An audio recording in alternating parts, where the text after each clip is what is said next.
these two boxes of Rallyman are jam-packed with possibilities, and it's my intention to highlight all of the interesting things you can do with them. This is Shakedown.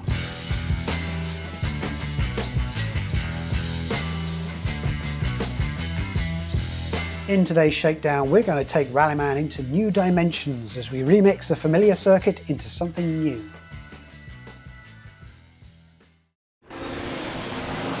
Is there a more iconic corner than the corkscrew at Laguna Seca? Probably, but it is up there with the best, and it's up there in more ways than one. A blind left over a crest into a plunging right-hander unlike anything else. It's 18 meters from the top to the bottom, provided you can agree on where the bottom is. The circuit was built in 1957 in response to racing on public roads being deemed too dangerous. That same year saw the last Mille Miglia endurance race through Italy before it was cancelled for the same reason. And for some reason, you can race around Laguna Seca in the Mille Miglia video game. I wouldn't have recognised it were it not for the track map. It goes to show that you can take something familiar and use it as a foundation to build upon and create something new, and in this case quite different. We can just as easily take a Rallyman circuit and build upon it to make something both visually and strategically different. You might have already raced on O'Daly's Laguna Seca circuit. The likeness to the real thing is great, so how can we build upon it? Well, we're actually going to look underground for our inspiration. First of all, we're going to flip over a few tiles to show their two-lane wide side. Laguna Seca can feel narrow for much of the lap, so once we've flipped a few tiles and swapped a few out to make some seamless transitions, we're well on our way to a new yet familiar circuit. But we're not stopping there. We've got a bunch of tiles left in the box, so why not stick them underneath our track to give a sense of elevation? That way, the drop of the corkscrew can actually look like a drop. We could make use of rules from the climb expansion to really give a sense of height to the track, but I think I'll save those for another day. We will make use of the circuit-specific characteristics though, as they're as easy to implement as removing a few tokens from the damage bag. A sunny race that is less likely to see a change in weather means that we're going to be racing our GT5 on standard asphalt tyres, and we're going up against a few more GT5s, once again under the control of O'Daly's driverless car rules.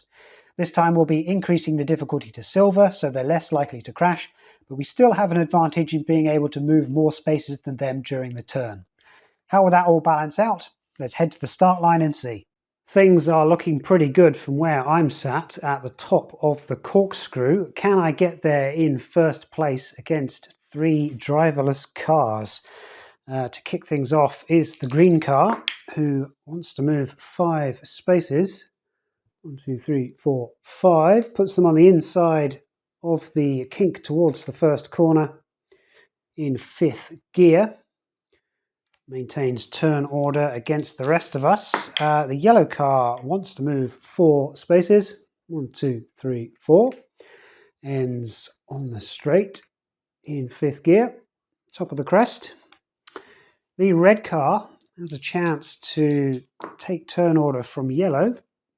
And they do. They move 5 spaces and end in 5th gear on the inside, which leaves us with an easy decision to make. There's no point ending in a high gear because we don't have turn order from the rest of these cars. So what we can do instead is just move up to 2nd gear and sit tight and wait for the action to unfold ahead of us.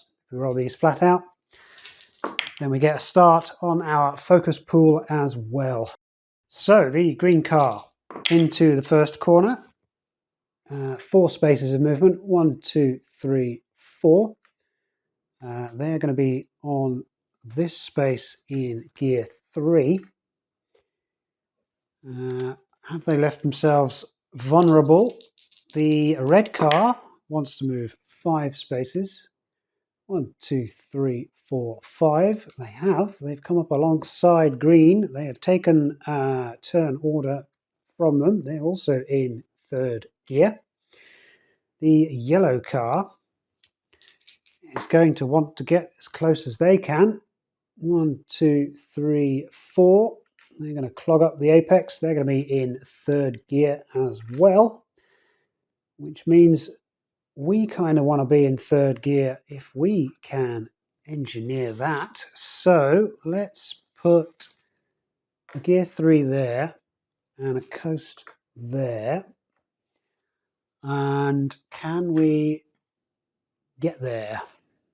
And if we go to first, then up to second, and then a boost into gear 4, that would be a risky flat out move, but I am going to take it.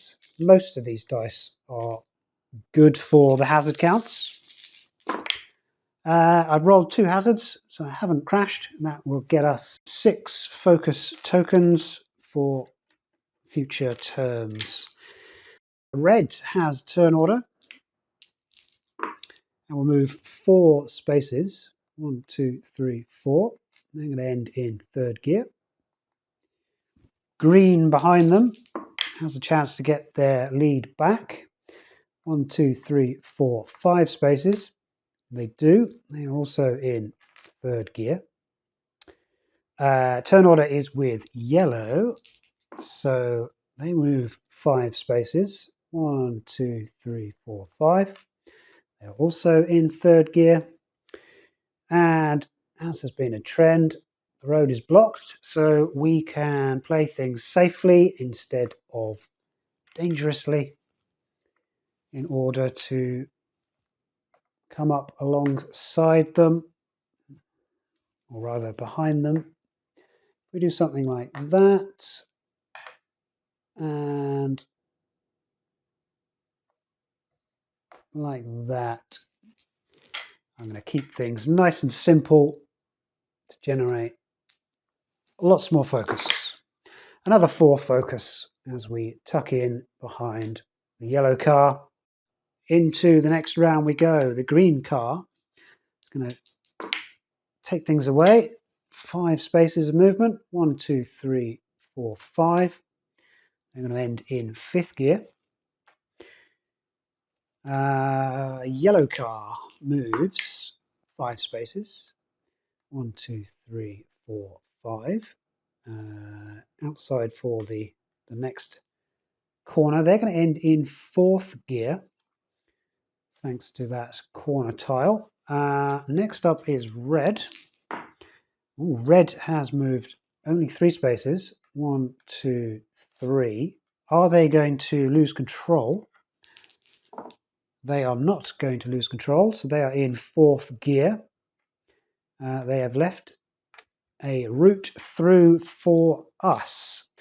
Right, I want to try to overtake red, and it would be nice if I can end in 5th gear to get past yellow as well. So we should have enough dice to make that happen, and we've certainly got enough focus to help out. So I'm going to plan something like that and see how far we get. There is a good break. 2 is good, the 3 is good, as is the 4, as is the coast, and as is the rest of our dice. Could have gone flat out. We end in 5th gear as we overtake a couple of the cars out on track. Next round then, can the green car maintain its lead?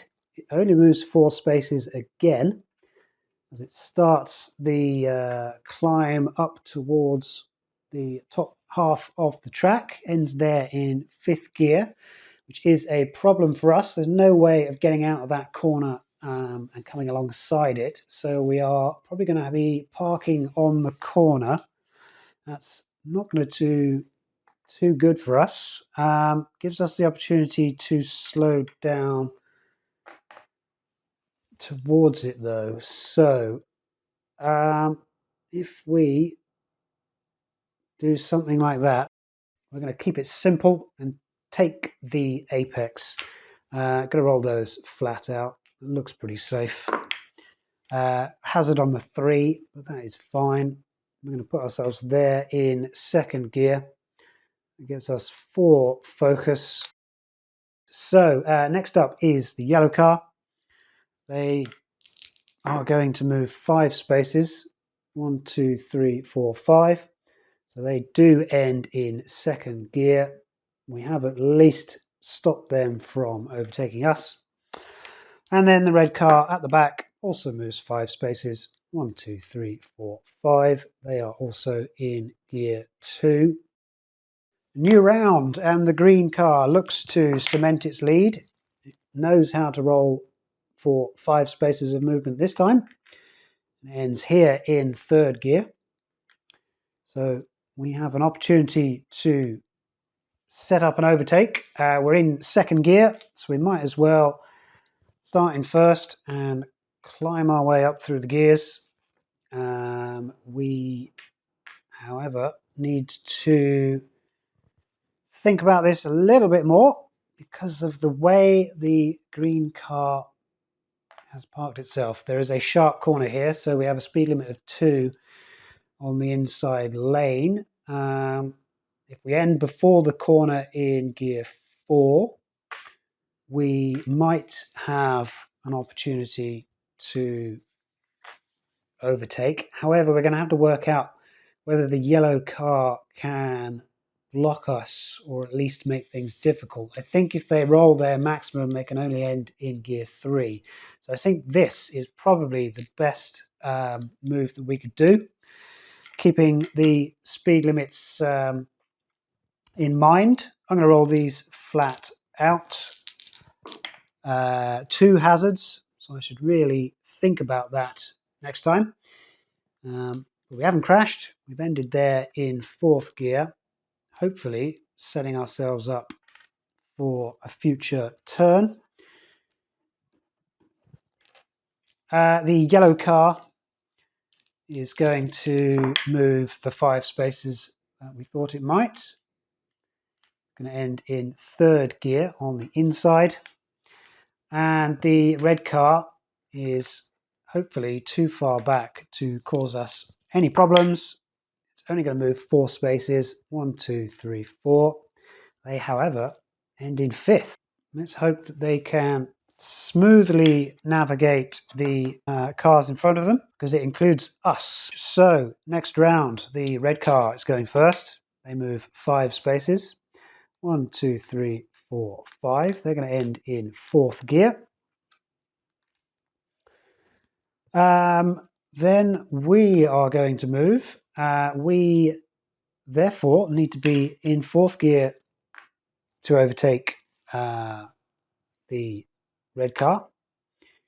That would be a hazard for going in there, so we'll have to think about this dice. I'm not sold on my placement yet. We have to be in at least 3rd, so in fact I'm going to have to use the coasts earlier. That will put us on the inside in 4th gear, so we would take turn order from red, and the cars behind are going to stay behind because of the narrow nature of the circuit. So that's probably the best thing that I can do. To guarantee that, I'm going to roll 1 by 1, because there is a hazard on the 3 and a hazard on the first coast die. So I'm going to pay for the next 2 dice. That's 3 focus to make sure we get here in 4th gear. Behind us is the green car. They haven't rolled enough to lose control. They are, of course, blocked. And the yellow car also hasn't lost control, but again, can't go any further thanks to being blocked. So, next round, we are in control. The corkscrew is coming up. Do we slow down for it? Definitely, because it's gear 1 into gear 2. But I question that as to whereabouts we want to stop. If we plan out something like this, we have to be in 3rd gear on the inside in order to do that, or 4 in the dangerous space. Unfortunately, I think we're going to have to go 4 in the dangerous space. So I'm going to do something like that. We are going to get 1 hazard for being in this space in 4th gear. And hopefully that's our only hazard for the turn. It is so far. There was a hazard on the 2. That was our 2nd hazard as we navigate the corkscrew down into the right-hander. We're in second gear in that space. Hopefully it is in a difficult space to overtake, because right behind us is the red car. They are going to move 4 spaces. 1, 2, 3, 4. They're going to end in 5th gear before the corkscrew. They are sat on the crest, and hopefully they are aware that we are parked towards the bottom of the infamous corkscrew. Yellow car has taken turn order from green, moves 5 spaces. 1, 2, 3, 4, 5. They're going to come alongside red, not quite overtaking them. They too are in 5th gear. And so might the green car. 1, 2, 3, 4 spaces of movement as they await the trip through the corkscrew. Another round, they come thick and fast. We have the red car going first. Hopefully we have made their run a little trickier. They want to move 5 spaces. Now they want to try and get as many spaces as they can, avoiding the hazards. So they're going to have to go the long way. 1, 2, 3, 4, 5. They want the outside, which puts them right in front of us in gear 3. So we can deal with that, luckily. Let's see if the yellow car causes us problems. They want to move 5 spaces. 1, 2, 3, 4, 5. They currently don't cause us problems. They are beside us in second gear. The green car is also wanting to move 5 spaces. 1, 2, 3, 4 is the most it can do before it gets blocked. So they are in second gear as well. We have suddenly found a load of cars swarming around us, so we want to get out of here as fast as we can. We have to be in third gear to overtake red. We could drop towards the inside lane in 2 to obey the speed limit, or we could maintain turn order by doing something like that. Third or higher has us maintain turn order. I want the distance. Do I go all the way up to 5? We have the focus to pay for a heavy brake on the next turn should we need it, so I am going to do something like that. 1 by 1, hazard on the 3, not a good start. Hopefully it's the only one. Hazard on the 5, that is no loss of control for us as we come to the outside, ready to bring it to the finish line. We have gotten through the corkscrew before our opponents managed it. They quickly followed, but they are not currently quick enough to take the lead from us. We are into a new round. We are in gear 5, coming up to a gear 2 corner. So we definitely want to be in at least gear 2 there as the track splits apart. I'm not going to be able to make that corner, so let's just play it safe. We're going to break down to second gear to obey the speed limit. We probably want to make sure we're in 5th in order to keep turn order. I'm going to move to the outside because I don't think they're going to get anywhere close to fight for the inside. So I'm going to roll these dice 1 by 1. 2 hazards on our brake. It would cost 6 focus to pay for the rest of the move. We've got enough focus to do that.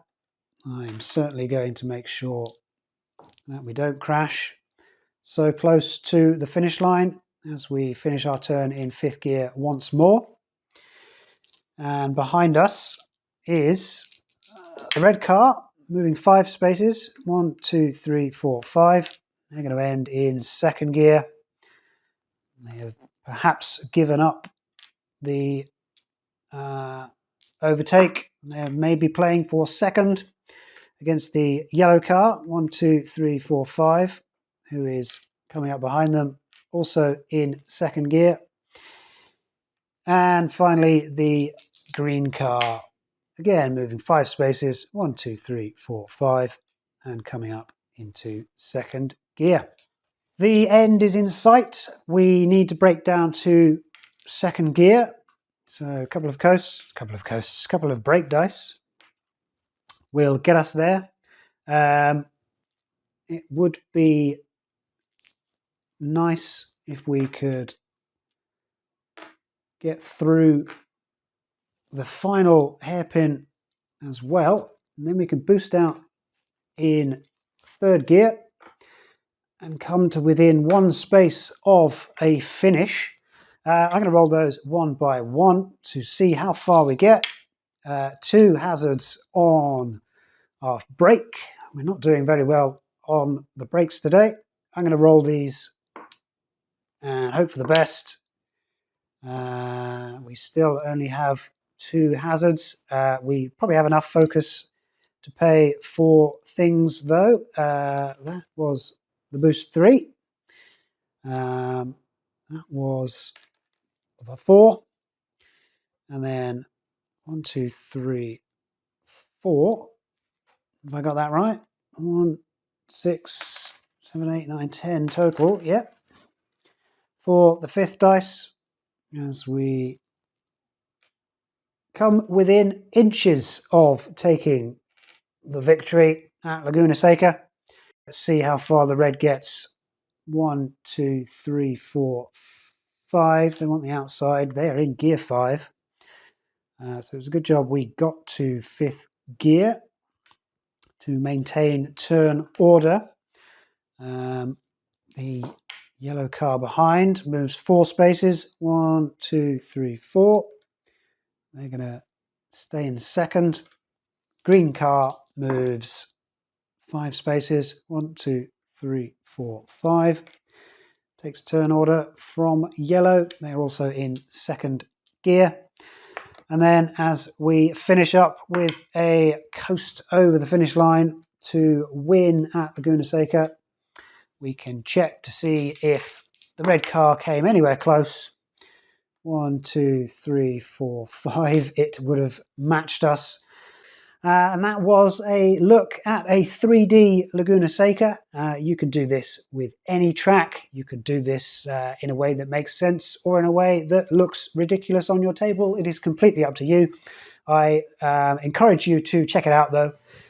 One problem you might find is that the tiles do like to slide around.